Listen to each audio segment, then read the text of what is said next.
sobre la corteza, pero predominantemente sobre la médula, ¿no? Estas van a ser muy importantes porque van a tener la alta capacidad de la concentración de la orina. Entonces aquí es donde se nos va a desarrollar todo este mecanismo de contracorriente. También me gustaría que conociéramos el gradiente osmótico córtico-medular. Este va a ser un gradiente de osmolaridad del líquido intersticial desde la corteza hasta la médula. Y la osmolaridad intersticial va a ir aumentando progresivamente hasta que se alcanza la punta pélvica de la médula. Si vemos, en la corteza tenemos una osmolaridad de 300 miliosmoles. Entonces, esta va a ir aumentando progresivamente hasta llegar a los 600 y a los 1200 miliosmoles. ¿Pero de qué va a depender que llegue a los 600 o 1200? Bueno, dependiendo si requerimos una orina concentrada o diluida. Para la punta pélvica de la médula vamos a tener una hiperosmolaridad hasta 1200. Entonces, ¿cuál va a ser este mecanismo que nos va a permitir que el intersticio sea tan hiperosmolar? Y es lo que conocemos como mecanismo de contracorriente. Este va a ser un mecanismo usado para transferir sustancias entre dos fluidos que van en dirección opuesta. Es decir, lo vamos a ver más adelante, pero los vasos rectos y los segmentos del asa de Henle van a ir en direcciones opuestas. Es por eso que tanto el segmento descendente como el ascendente van a participar para formar este mecanismo. Bien, como ya lo mencioné, el asa de Henle es la estructura donde va a ocurrir todo este mecanismo. Es importante mencionar que el segmento descendente va a reabsorber principalmente agua de manera pasiva, aumentando así la concentración de solutos en el líquido tubular, mientras que el segmento descendente tiene gran avidez por reabsorber solutos como lo son cloro, sodio, potasio, y pues este es impermeable al agua, entonces va a actuar como un segmento diluyente, ya que se van a reabsorber solutos, pero va a ser impermeable al agua. Bien, ahora sí, explicando el mecanismo, vamos a suponer que estamos en una fase cero, ¿no? Donde tanto el intersticio renal como el líquido tubular son isosmóticos. ¿Alguien que me quiera recordar qué era isosmótico? ¿Alguien que sepa? Que tienen una concentración fuera y dentro. Que lo llevas aquí. A ver si. Sí, ¿no? Es eso. Que tienen una concentración fuera y dentro de la célula. Ajá, sí. Que tanto el solvente como el soluto están en la misma cantidad, ¿no? Entonces, suponiendo, cuando hablo de líquido intersticial, quiero que entiendan que toda esta región la vemos como de azulito. Pero siempre tiene que estar en relación al plasma. Líquido intersticial estamos hablando como todo esto que está recubriendo a este segmento del asa de Henle, pero no solo a ese segmento, sino a todo, ¿no? Pero suponiendo que tanto el intersticio como el líquido tubular fueran isosmóticos y tuvieran una misma osmolaridad de 300, ¿cómo es que llegamos a una hiperosmolaridad tan alta? Bueno, comienza el mecanismo desde que el asa ascendente del asa de Henle transporta solutos hacia el intersticio. Si se fijan, teníamos una osmolaridad de 300 miliosmoles, sin embargo, entonces, ¿por qué pasó a 200 y por qué nos aumentó la osmolaridad intersticial? Y esto es porque la rama ascendente va a transportar solutos hacia el intersticio. Entonces, si yo saco solutos, pues ahora tengo una menor concentración de solutos y me queda pues un líquido más diluido, ¿no? Y como estoy sacando solutos... Ay, perdón. O sea, tienes que estar sacando solutos. Sí, los está transportando hacia el intersticio. Entonces, como el intersticio ahora tiene más cantidad de solutos, es por eso que me eleva la osmolaridad. ¿Qué parece qué tipo de transporte es ahí? Activo.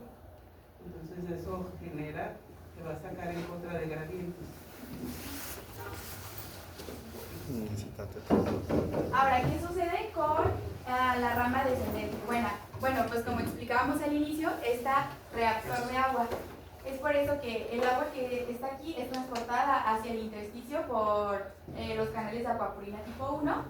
Entonces, si se fijan, como hay, por decirlo así, una pérdida de agua, es por eso que me aumenta la concentración de la osmolaridad aquí. Por eso de pasar a 300, llegamos ahora a 400, pero sin embargo, la rama ascendente nos quedó en 200, ¿no? Bueno, ¿me puedes empezar a mí?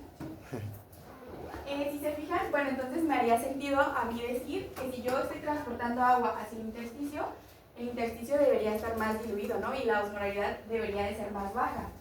Pero ¿por qué esto no sucede? No lo voy a explicar yo ahorita, pero sí lo quiero que lo tengan en mente, porque cuando yo lo estaba leyendo yo decía, pero es que ¿por qué O sea, si estoy sacando agua, ¿por qué no se me está diluyendo la osmolaridad del intersticio? Y esto es porque actúan los vasos rectos. Pero les voy a explicar un poquito más adelante, pero es algo que quiero que tengan en cuenta. Ahora, hay que tener esta conciencia de que este es un mecanismo que constantemente va a estar fluyendo, es decir, la osmolaridad que tenía aquí va a fluir por todo el asa de Henle y va a pasar por acá. Entonces, el nuevo líquido tubular que entra desde el glomérulo va a tener una osmolaridad que es casi idéntica al plasma. Entonces, cuando este entra aquí, vamos a transportar solutos al intersticio por un transporte activo, y después este segmento, que es el descendente, va a reabsorber agua al intersticio. Entonces todo esto va a volver a actuar una y otra vez, o sea, los pasos se repiten.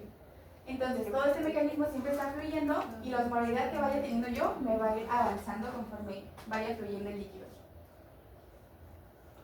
Entonces, como mencionábamos, la osmolaridad va a seguir aumentando cada vez más y más y más. Es decir, saco solutos, reabsorbo agua y la osmolaridad del intersticio sigue aumentando. Este paso se repite como unas 7 veces hasta que la punta pélvica de la médula vamos a alcanzar la osmolaridad de 1200 miliosmoles. Y es así, este mecanismo, como llegamos a una hiperosmolaridad tan alta en la médula. Si se fijan, todos los pasos se repiten como 7 veces y siempre es lo mismo. El asa ascendente transporta solutos al intersticio, el asa descendente absorbe agua y hasta que se alcanzan los 1200 miliosmoles.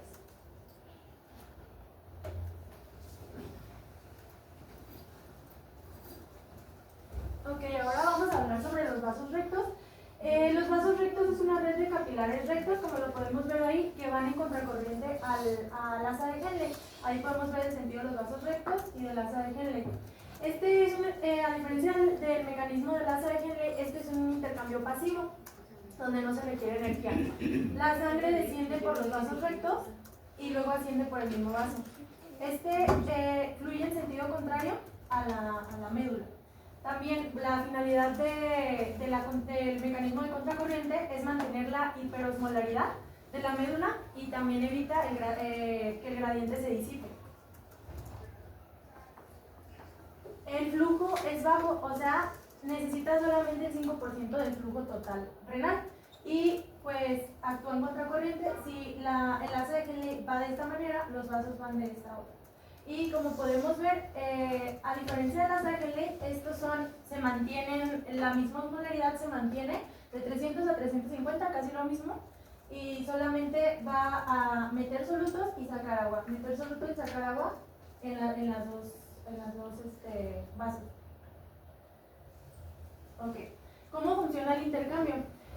La sangre desciende por los vasos rectos y se difunde, el agua se difunde hacia el intersticio. Como lo vemos aquí, entran solutos, que lo es la urea y el cloruro de sodio. Entran solutos, sale agua. Entran solutos, sale agua. Y en la rama ascendente sale los solutos y entra agua, o sea, pasa lo contrario. Y es como un mecanismo igual que en el de la asa de Henle, es constante. Los resultados. La sangre sale con una osmolaridad cercana a la cortical, como les comentaba, de 300, sale de 350. Esto evita el lavado. Y los vasos rectos, como les digo, no crean el gradiente, simplemente lo conservan. También la forma en U es esencial para el equilibrio de los solutos. Aquí tenemos el asa de Henle y es esta, los vasos rectos. Y el asa de Henle, como lo comentaba Tania, multiplica, o sea, entra en una osmolaridad y sale en otra distinta. Y es transporte activo, a diferencia de los vasos rectos que lo conservan o están intercambiando constantemente, y esto necesita un transporte pasivo de solutos con el intersticio. Contribuyen en un 40 a 50% de la osmolaridad total, o sea, hace de 500 a 600 miliosmoles por litro, y son esenciales para la orina concentrada. Hablando de la urea, la urea es como el principal soluto necesario para la orina concentrada. La orina concentrada, la urea se reabsorbe principalmente en zonas como el túbulo colector medular, y necesita de la ADH o vasopresina para regular su funcionamiento, movimiento. Va, adelante. ¿Usa? Ah, ok. Ya. Vale. Hablando sobre los vasodilatadores. Este es un fármaco que se utiliza y funciona en los vasos rectos tomándolo en cuenta como si fuera una esponja. La médula renal fuera la esponja. Tiene, por ejemplo, sales o urea solutos y cuando se pone vasodilatadores, la esponja absorbe más agua y los solutos salen. Entonces ya no puede atraer más agua al túbulo. Esto funciona como un lavado. Los vasodilatadores aumentan el flujo en los vasos rectos. Eso es como lavar los solutos medulares y reabsorber la hiperosmolaridad. También disminuye la capacidad del riñón para concentrar la orina. O sea, los solutos salen. Ahora, la urea en la osmolaridad medular. En presencia de ADH, la ADH, ¿alguien que me recuerde dónde se forma? ¿Sí recuerdan? En la neurohipófisis. Ajá, en la neurohipófisis. Hay unos por... O sea, bueno, de ahí se secreta. Ahí se almacena. Almacén. ¿Dónde se forma? Suprarrenal. Y en presencia de ADH en el túbulo cortical, que sería, este es el túbulo colector, esta es la parte cortical, esta es la parte medular. Y en el túbulo colector cortical se reabsorbe agua y concentra la urea en el túbulo.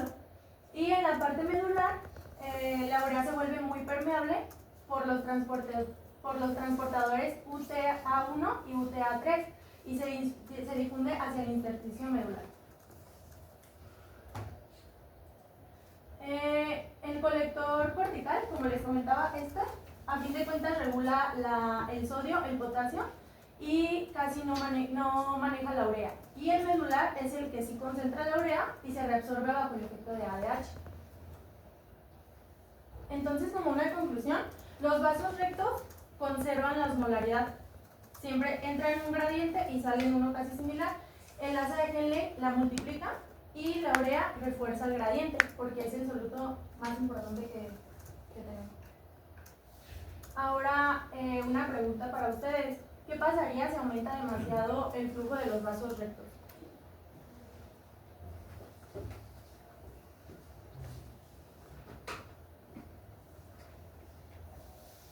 ¿Alguien se imagina? Que ya lo mencionaste.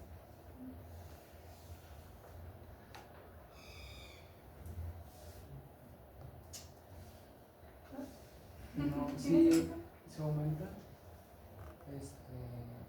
O sea, es lo mismo que si hay como mucha presión. Ajá. Es que no era que había como una mala absorción de los solutos. Pues sí, más mala O sea, no se filtra correctamente por la cantidad de flujo. Sí, lo que pasa es que va a disminuir la osmolaridad de la médula, por lo que va a perder esa capacidad de poder concentrar la orina a los niveles que la necesitábamos. Eso es lo que pasaría. Es el agua. Porque una dieta baja en proteínas podría reducir la concentración urinaria. ¿Sabes? Tú digo. ¿Quieres participar? Vamos, Diego. Vamos, Diego. Tú puedes. A ver qué hacen. No, porque, por ejemplo, las proteínas hacen que se reabsorban mejor el sodio. Entonces, como hay menos proteínas, pues eso va a disminuir. ¿Y qué pasaría? ¿Qué papel juega el ADH en el transporte de la urea? Justo lo que mencionábamos ahorita. La vasopresión.